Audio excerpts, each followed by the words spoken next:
Hello guys, welcome back to Enable Website Design. In this video, I will show you to add a WooCommerce sidecar in your WordPress website. Here you can see this one is a single product page and I want to add a new plugin.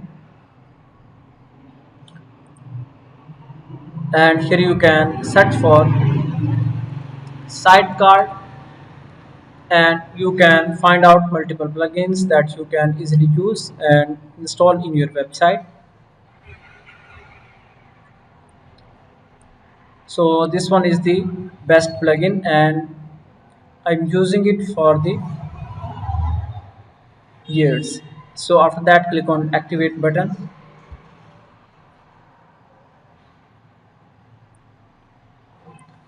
and then you can go here,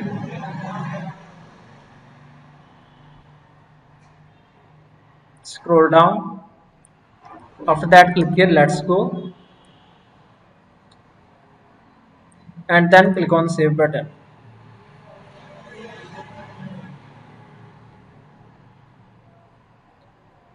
So you can understand how configuration is easy for this plugin.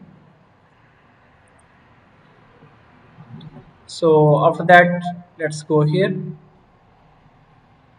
and now click on add to cart. Now here you can see our professional site cart is added in our website. So simply we can go here and click on view cart. We can also directly go on checkout page.